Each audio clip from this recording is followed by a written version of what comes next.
안녕하세요. 하자 없는 시공 그만하자 장건입니다.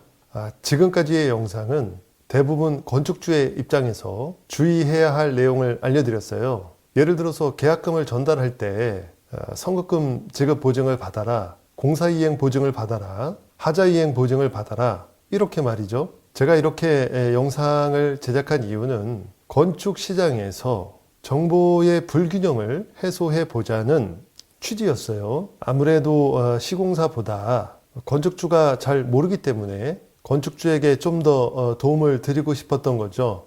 그래서 건축주에게는 많은 지지를 받았는데 반대로 시공사는 불만이 있을 거예요. 분쟁은 시공사만의 잘못은 아니기 때문이죠. 그래서 오늘은 반대로 시공사의 입장에서 이런 건축주는 만나지 않는 것이 좋겠다, 이렇게 시공사를 위한 몇 가지 조언을 드리고자 합니다.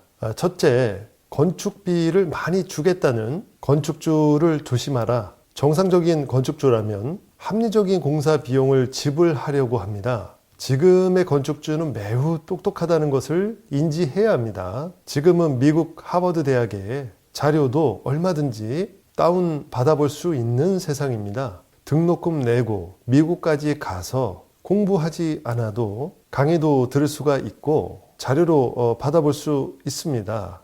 이제 지식과 정보는 누구에게만 부여된 특권이 아닌 것이죠. 유명 대학의 자료가 아니더라도 유튜브, 블로그에서 많은 정보가 오고 갑니다. 이제는 특별한 비밀이 없는 세상이 된 것이죠. 그런데 이 똑똑한 건축주가 유독 나에게 많은 이익을 주겠다고 합니다. 뭔가 이상한 것이죠. 제가 겪은 실제 사례를 알려드리겠습니다. 지금으로부터 25년 전 일이네요. 1995년경에 호텔 공사를 수주받아서 지하 1층, 지상 7층짜리 건물을 지어주었습니다. 그런데 공사대금 23억을 받지 못한 것입니다. 민사소송을 해서 승소했지만 이기면 뭐합니까? 건축주 명의가 아닌데요. 건축주 앞으로 아무런 재산이 없었습니다. 이미 다른 사람의 명의로 빼돌린 것이죠. 나중에 알게 되었지만 여러 차례 사기 전과가 있던 자였습니다. 이 영상에서 다 말씀드릴 수는 없고 참 어려웠던 시기가 있었습니다. 그러면 왜 당했을까요? 사람을 믿은 거죠. 아는 사람이고 교회 장로이고 주변 사람들이 보증을 해주고 특히 공사비를 많이 준다고 하니까 큰 이익에 욕심이 앞섰던 거죠. 금방 돈을 준다고 간곡히 부탁했기 때문에 선의로 공사를 해준 것이죠. 결국 분쟁이 있었고 승소했지만 공사비는 받지 못했습니다. 저에게 가끔 공사잔금 50%를 준공 후에 줄 테니 공사 좀 해달라고 부탁하는 분들이 계십니다. 저희가 공사 일정이 없는 것이 아니어서 해드릴 수도 없는 상황이지만 설령 공사 일정이 가능하더라도 외상공사는 절대 하지 않습니다. 물론 부탁하는 분들이 모두 문제가 있다는 것은 아니고 분명 그럴 만한 사정이 있다는 것은 알겠지만 자칫 공사비가 물리면 다른 건축주에게 피해를 입힐 수도 있기 때문에 불확실한 외상공사를 하지 않는 것입니다. 특히 표준 이상으로 공사비를 많이 주겠다는 것은 오히려 의심을 해야 하고 지나친 이익을 주겠다는 건축주를 경계하기 바랍니다. 둘째, 건축주는 말과 행동이 일치되지 않는다. 고로 상처받지 말아라. 왜냐하면 당신에게 공사를 맡길 것처럼 해야 견적도 내주고 더 적극적으로 행동한다는 것을 알기 때문이죠. 그런데 사실은 건축비도 부족하고 가족의 동의도 더 구해야 하고 당장 공사를 해야 하는 상황이 아닐 수도 있어요. 건축은 고관여입니다. 양말이나 햄버거를 고르는 것이 아니기 때문이죠. 건축주가 숨 넘어갈 듯 부탁을 해도 차분하게 대응을 해야 합니다. 건축주 입맛에 맞게 견적도 내주고 상담도 잘 해주었는데 그 후로 아무런 연락이 없더라도 상처받지 말아야 해요. 그저 도움을 주었다고 생각을 해야 마음을 다치지 않아요. 호랑이와 토끼의 예를 들어보면 좋을 것 같아요. 토끼가 호랑이처럼 행동을 해요. 호랑이와 친구가 되고 싶어서 호랑이 가면을 쓰고 으르렁거리고 호랑이처럼 행동을 하죠. 그런데 집으로 돌아가면 홍당무를 먹어야 하는 토끼로 돌아가는 거죠. 건축주와 신뢰를 쌓아가는 과정은 가면 속에 감춰진 진실을 알아가는 것과 같아요. 믿었던 건축주가 집에 가서 가면을 벗고 홍당무를 먹고 있을지라도 너무 충격받지 마시고 그 상황을 이해하고 넓은 마음으로 품는 여유를 갖게 되면 조금은 상황이 더 나아질 것입니다. 셋째, 문제가 생겼을 때 어떻게 대처하는가를 보면 안다. 건축주가 정말 급한 일이 있으면 상대를 고려하지 않고 연락을 해오는 사람이 있어요. 여러분이 전화를 받지 않으면 숨 넘어갈 듯한 문자를 보내올 것입니다. 이렇게 자신에게 당장 도움이 필요하거나 궁금한 사안이 발생하면 상대를 고려하지 않고 어떻게 하든 전달을 합니다.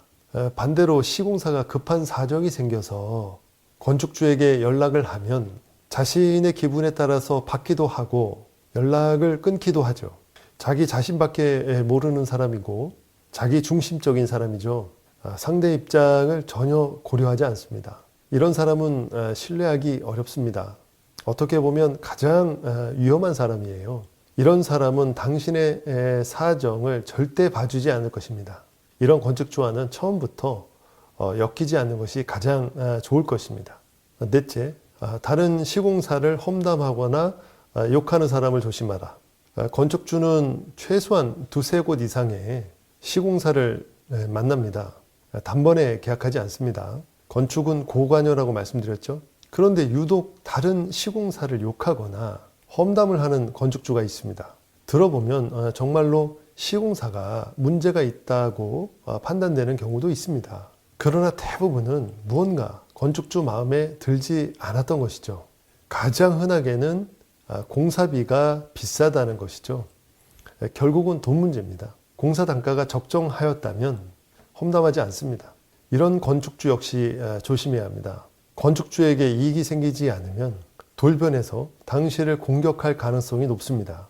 지금은 당신 앞에서 다른 시공사를 험담하지만 다음은 당신 차례가 될 것입니다. 다섯째, 시공사는 건물만 잘 지으면 된다는 생각을 하겠지만 건축주와 건축사 그리고 작업자 이렇게 늘 사람과 커뮤니케이션을 해야 하는 직업입니다.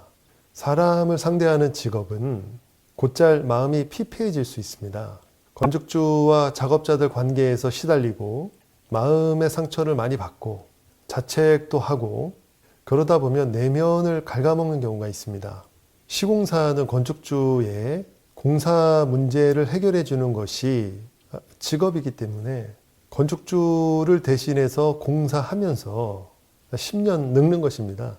작업자도 수십 명이고 업체도 정말 많은 업체와 관계를 해야 하기 때문에 쉬운 직업은 아니에요. 그러나 좋은 건축을 했을 때 그 얻는 보람을 상상해 보세요. 누군가에게 보금자리가 되고 누군가에게 일터가 되고 누군가에게 추억이 되는 건물을 짓는 것이고 또 그 건물은 남습니다. 행복감을 가질 만한 직업이고 당신이 진심을 다했다면 당신 스스로 행복을 느낄 것입니다.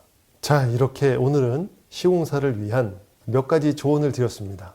이 영상만으로 좋은 건축주만 골라 만날 수는 없겠지만 좋은 건물은 언제든지 지을 수 있는 것입니다. 시공사의 선한 영향력으로 올바른 건축 생태계를 만들어갈 수 있기를 기대합니다. 고맙습니다. 오늘 여기까지 하겠습니다.